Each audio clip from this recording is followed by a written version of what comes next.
Pernahkah kalian merasa bahwa dunia yang kalian bangun dengan susah payah, bata demi bata, selama bertahun-tahun, penuh tetesan keringat dan doa-doa di sepertiga malam, tiba-tiba runtuh hanya dalam 1 detik yang menyesakan? Aku selalu percaya bahwa rumah adalah tempat paling aman di bumi, sebuah benteng suci di mana kejujuran menjadi fondasi utama dan kasih sayang menjadi atap yang melindungi kita dari badai dunia luar yang kejam. Aku selalu membayangkan rumahku adalah sebuah pelabuhan terakhir, tempat aku bisa melepaskan semua beban dunia saat aku melangkah masuk ke pintunya. Namun, siapa sangka, di rumah yang kubangun dengan kerja keras hingga punggungku serasa patah, di bawah atap yang kuperjuangkan dengan setiap sisa tenagaku, aku justru menemukan luka yang paling tajam. Luka itu tidak datang dari musuh yang membenciku di luar sana. Luka itu tidak datang dari orang asing yang iri pada kebahagiaanku. Luka itu justru menusuk tepat di ulu hati, merobek setiap sel keyakinanku, dan ia berasal dari 2 orang yang kupakai separuh nyawaku untuk mencintai mereka. Suamiku, Yoga, laki-laki yang kujadikan kiblat cintaku, dan adik kandungku sendiri, Rini, gadis kecil yang pernah kujaga tidurnya saat kami masih kanak-kanak. Aku masih ingat harum aroma kopi di pagi hari saat kami masih baik-baik saja, atau bagaimana cahaya matahari masuk melalui celah jendela rumah kami, menyinari harapan-harapan yang kami susun bersama di atas meja makan. Aku mengira kami adalah pasangan yang tak terpisahkan, sebuah harmoni yang akan abadi hingga rambut kami memutih. Tapi ternyata, di balik tirai kebahagiaan yang tampak sempurna itu, ada sebuah rahasia busuk yang perlahan menggerogoti setiap sudut ruangan, membusukkan kenangan dan menghancurkan masa depan. Hari ini, aku akan menceritakan bagaimana pengkhianatan ganda ini menghancurkan hidupku. Bukan untuk mencari simpati, tapi agar kalian tahu bahwa kadang orang yang kita beri tempat berteduh paling hangat justru menjadi orang yang menyalakan api untuk membakar rumah kita hingga menjadi abu. Ini adalah kisah tentang luka yang tak terlihat, tentang pengkhianatan di bawah atap yang sama, dan tentang bagaimana aku mencoba mencari sisa-sisa diriku di antara puing-puing kehancuran yang mereka tinggalkan. Namaku Zahra. Sejak kecil, aku dididik untuk menjadi wanita yang tidak hanya tangguh, tapi juga mandiri. Bagiku, cinta bukan hanya sekedar kata-kata manis di pagi hari atau gombalan sebelum tidur yang menguap begitu saja. Cinta adalah tanggung jawab, cinta adalah pengabdian yang nyata. Sudah 7 tahun aku menjalani biduk rumah tangga bersama Yoga. Selama itu pula, aku tidak pernah membiarkan dia merasa kekurangan sedikit pun, baik secara batin maupun materi. Aku bekerja sebagai manajer pemasaran di sebuah perusahaan swasta yang cukup besar.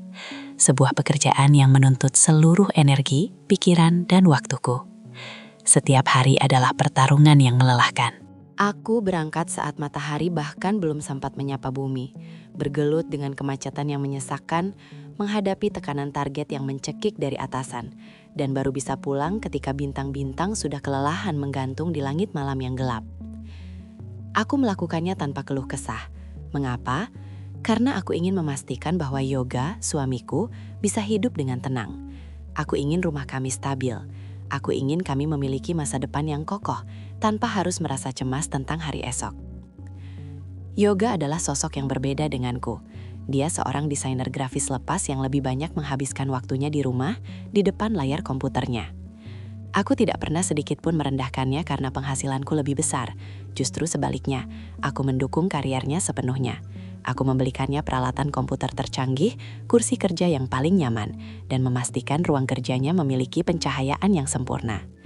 Bagiku, Yoga adalah jangkar emosionalku. Setiap kali aku pulang dengan kaki yang bengkak karena terlalu lama berdiri, atau kepala yang pening karena urusan kantor, melihat senyumnya saat menyambutku di pintu sudah cukup untuk menghapus seluruh lelahku dalam sekejap. Aku merasa perjuanganku di luar sana memiliki tujuan yang sangat mulia untuk kebahagiaan kami berdua. Namun, pengabdianku yang terlalu besar seringkali membuatku buta akan detail-detail kecil. Aku terlalu fokus pada angka-angka di rekening bank, pada cicilan rumah yang harus segera lunas, dan pada kenyamanan fisik kami, hingga aku lupa mengamati perubahan yang terjadi di dalam batin suamiku. Aku merasa telah menjadi istri yang sempurna karena aku mampu menyediakan segalanya. Aku lupa bahwa dalam sebuah rumah tangga, kehadiran fisik yang hangat terkadang jauh lebih berharga daripada saldo tabungan yang melimpah. Disinilah celah itu mulai terbuka tanpa kusadari. Sebuah lubang kecil yang awalnya tampak sepele, namun perlahan-lahan berubah menjadi jurang pemisah yang sangat dalam, yang nantinya akan menelan seluruh kebahagiaanku tanpa sisa. Kehidupan kami yang tenang dan damai mulai berubah warna sejak 3 bulan yang lalu. Saat itu, adik kandungku satu-satunya, Rini, baru saja menyelesaikan kuliahnya. Rini adalah adik kecil yang selalu kulindungi, permata di keluarga kami. Sebagai kakak tertua, aku merasa memiliki tanggung jawab moral atas masa depannya. "Mbak, Rini bingung mau tinggal di mana sambil cari kerja di kota ini. Biaya kos sekarang mahal sekali," katanya waktu itu dengan suara manja yang selalu berhasil meluluhkan hatiku. Tanpa pikir panjang, bahkan tanpa mendiskusikannya secara mendalam dengan Yoga, aku langsung menawarkan rumah kami sebagai tempat bernaungnya. "Tinggallah di sini, Rin. Rumah ini terlalu besar kalau cuma untuk Mbak dan Mas Yoga. Kamar tamu di atas kosong dan sangat nyaman. Biar kamu tidak usah pusing memikirkan biaya hidup, dan yang terpenting, biar ada yang menemani Mas Yoga kalau Mbak harus lembur sampai larut malam di kantor," kataku saat itu dengan penuh ketulusan. Oh, betapa naifnya aku. Kalimat itu kini bergema di kepalaku seperti kutukan yang mengerikan. Aku sendiri yang membukakan pintu depan untuk kehancuranku. Aku sendiri yang mengundang pengkhianat itu masuk dan mendekatkannya pada suamiku. Pada awalnya, kehadiran Rini terasa seperti berkah yang luar biasa. Dia gadis yang rajin. Dia sering membantu membereskan rumah, mencuci piring, dan bahkan memasak makanan kesukaan Yoga yang sering kali tidak sempat kubuat karena kesibukanku. Aku senang melihat Rini dan Yoga bisa akrab dengan cepat. Mereka sering duduk bersama di ruang tengah, berdiskusi tentang desain dan seni, karena Rini juga memiliki minat yang sama. Aku merasa bangga bisa membantu adikku memulai hidupnya, dan di saat yang sama, aku merasa tenang karena Yoga tidak merasa kesepian saat aku tidak di rumah. Aku tidak pernah menaruh curiga sedikit pun saat melihat mereka tertawa bersama di meja makan ketika aku baru saja melangkah masuk ke rumah dengan tubuh lelah. Aku tidak pernah merasa aneh ketika Yoga mulai lebih sering membicarakan betapa pintarnya Rini atau betapa enaknya sambal buatan Rini dibandingkan makanan yang biasa ku pesan secara online. Aku menganggap itu semua adalah bentuk keharmonisan keluarga yang patut disyukuri. Aku terlalu percaya pada pepatah yang mengatakan bahwa darah lebih kental daripada air. Aku tidak pernah menyangka bahwa darah yang sama yang mengalir di tubuhku dan tubuh Rini justru akan menjadi racun paling mematikan bagi rumah tanggaku. Keakraban mereka yang semula kuanggap sebagai kehangatan persaudaraan, perlahan-lahan bermutasi menjadi sebuah persekongkolan gelap di belakang punggungku. Sebuah simbiosis terlarang yang dilakukan tepat di bawah hidungku. Insting seorang istri adalah radar yang paling akurat di dunia. Ia jarang sekali salah. Ia hanya seringkali tertutupi oleh rasa sayang dan penyangkalan. Perlahan tapi pasti, harmoni indah di rumah kami mulai terasa sumbang. Aku mulai merasakan adanya sebuah tembok transparan yang mulai terbangun antara aku dan Yoga. Dia yang biasanya sangat perhatian, kini berubah menjadi sosok yang jauh dan dingin. Jika dulu dia selalu menanyakan bagaimana hariku di kantor dengan antusias, kini dia lebih sering diam atau sibuk dengan ponselnya. Bahkan saat kami berada di satu tempat tidur yang sama, jarak di antara tubuh kami terasa seperti ribuan kilometer. Pernah suatu malam, saat hujan turun dengan derasnya, aku merasa ingin bermanja-manja padanya. Aku mencoba memeluknya dari belakang dan menyandarkan kepalaku di bahunya yang kokoh, tapi dia justru bergeser dengan alasan bahunya sedang pegal karena terlalu lama mendesain. Sentuhannya terasa hambar, seperti sebuah formalitas yang kering dan terpaksa. Matanya tidak lagi menatapku dengan binar cinta yang sama seperti 7 tahun lalu. Di sisi lain, perilaku Rini pun berubah drastis. Dia tidak lagi seceria biasanya saat berada di dekatku. Dia lebih banyak menghabiskan waktu di kamarnya atau di ruang kerja Yoga dengan alasan membantu pekerjaan mas iparnya. Setiap kali aku masuk ke ruangan, mereka tiba-tiba terdiam, seolah-olah ada sebuah percakapan rahasia yang baru saja terputus karena kehadiranku. Kecurigaan itu mulai tumbuh seperti benalu di dalam dadaku. Meski aku masih terus berusaha meyakinkan diriku bahwa suamiku dan adikku tidak akan pernah setegak itu. Zahra, jangan berpikir macam-macam. Mereka keluarga, bisik hatiku setiap kali rasa cemburu mulai merayap. Namun, bukti-bukti kecil mulai bermunculan. Suatu pagi, aku menemukan sehelai rambut coklat terang di bantal sofa ruang kerja yoga. Rambutku hitam pekat dan lurus, sedangkan Rini baru saja mewarnai rambutnya menjadi coklat terang dan bergelombang minggu lalu. Jantungku berdegup kencang saat melihat helai rambut itu, namun aku kembali menepisnya dengan alasan mungkin Rini hanya duduk di sana sebentar untuk meminjam buku. Hingga suatu hari, aku melihat Yoga tersenyum sangat manis sambil menatap layar ponselnya di meja makan. Itu adalah jenis senyuman yang biasanya hanya ia berikan padaku di masa awal pernikahan kami. Namun, begitu aku mendekat untuk menuangkan air putih, ia langsung mematikan layar ponselnya dengan gerakan yang sangat terburu-buru, seolah-olah baru saja tertangkap basah melakukan kejahatan besar. Wajahnya menegang, dan ia tidak berani menatap mataku. Saat itulah, benih keraguan di hatiku mulai mekar menjadi sebuah ketakutan yang nyata. Aku mulai merasa seperti orang asing di rumah yang kubayar cicilannya setiap bulan. Aku mulai merasa ada sesuatu yang sangat salah. Sesuatu yang sedang disembunyikan dengan rapi di balik senyuman-senyuman palsu mereka. Selasa sore itu, langit tampak muram dan kelabu. Seolah semesta sedang bersiap untuk menangisi kehancuran hatiku yang paling dalam. Di kantor, terjadi sebuah gangguan teknis pada jaringan internet pusat yang membuat semua staf diperbolehkan pulang lebih awal, tepat pukul 2 siang. Dalam perjalanan pulang, alih-alih merasa kesal karena pekerjaan terganggu, aku justru merasa sangat bahagia. Aku mampir ke toko roti favorit Yoga di pinggir kota. Aku membeli sebuah kue coklat mewah dengan hiasan buah ceri di atasnya. Membayangkan betapa terkejutnya dia saat melihatku pulang lebih awal untuk memberikan kejutan kecil ini. Aku sangat rindu padanya. Aku rindu pada Yogaku yang dulu, yang selalu hangat dan penuh cinta. Saat aku memarkir mobil di halaman, kulihat mobil Yoga terparkir rapi di garasi. Suasana rumah terasa sangat sunyi. Bahkan suara kicauan burung yang biasanya hinggap di pohon mangga di depan teras pun tidak terdengar. Seolah alam pun sedang menahan napas. Aku membuka pintu depan dengan sangat hati-hati, nyaris tanpa suara.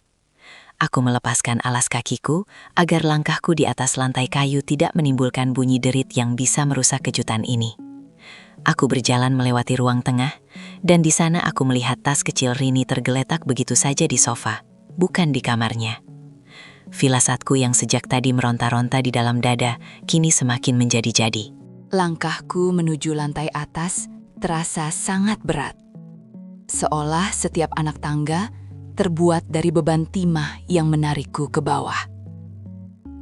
Aku sampai di depan pintu kamar utama kami. Pintu kayu jati itu tidak tertutup rapat, menyisakan celah sempit yang mengantarkan sebuah kenyataan pahit ke telingaku. Dari balik pintu, aku mendengar suara bisikan yang sangat mesra. Itu suara Yoga. Suara yang dulu selalu membisikkan doa di telingaku sebelum tidur, kini sedang membisikkan kata-kata manis kepada wanita lain.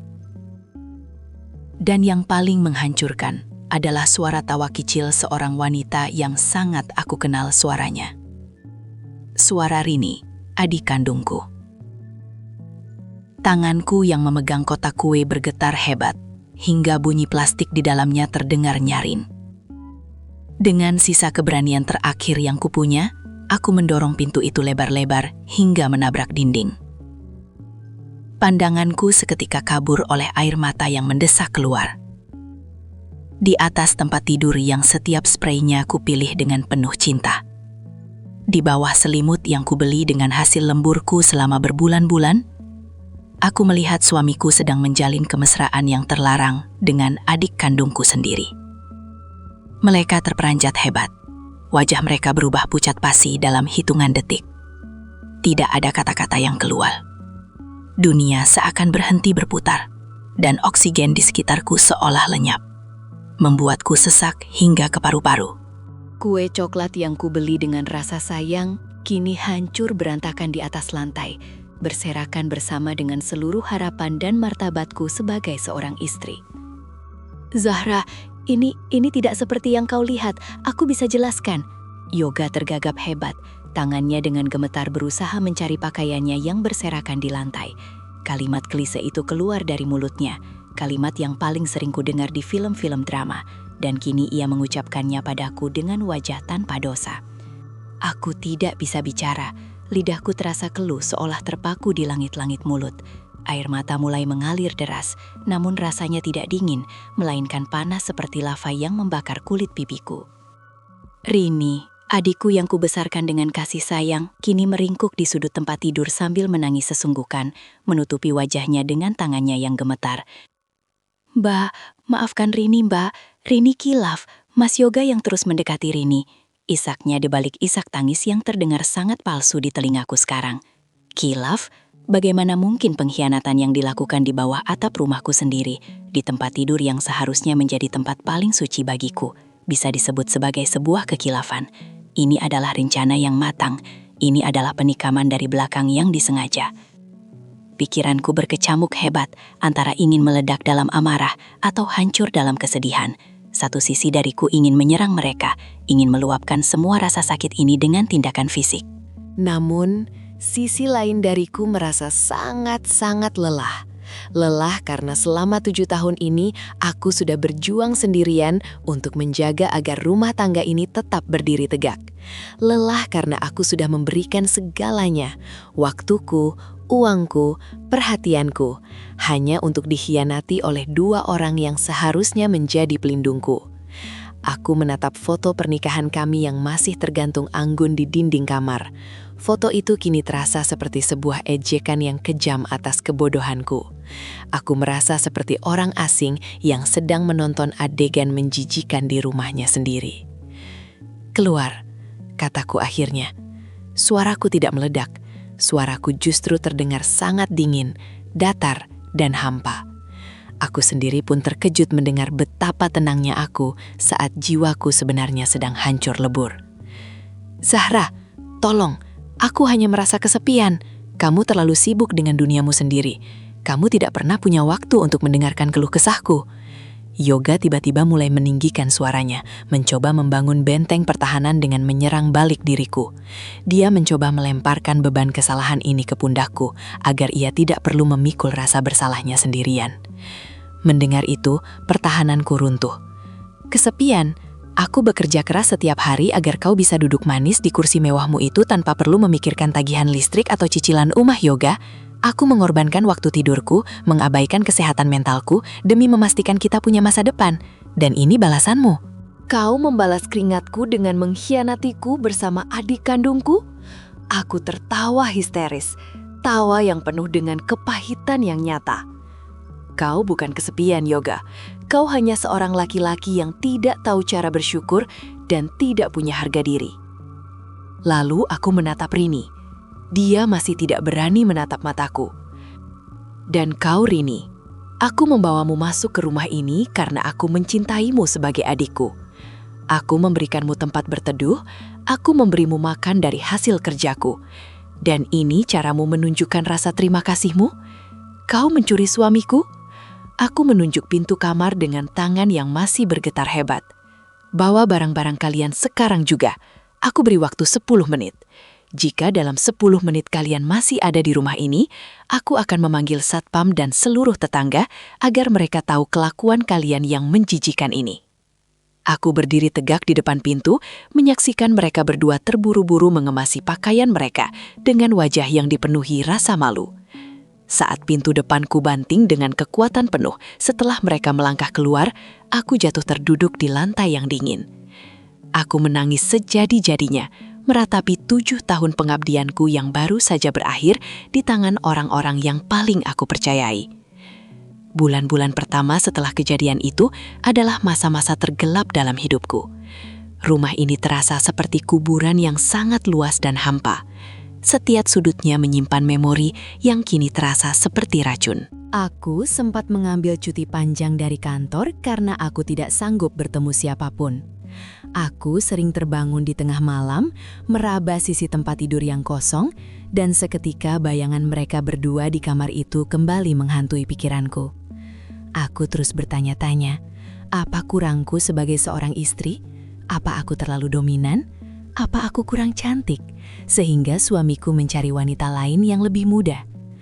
Namun, di suatu sore yang sunyi, saat aku sedang menatap kebun di belakang rumah yang mulai layu, aku menyadari satu hal yang sangat penting. Pengkhianatan mereka bukan karena kekuranganku, melainkan karena kerendahan karakter mereka. Aku adalah wanita yang hebat, aku adalah wanita yang berjuang, dan aku tidak berhak dihancurkan oleh orang-orang yang tidak tahu cara menghargai kesetiaan. Aku mulai bangkit dengan perlahan. Aku merombak total isi rumah ini.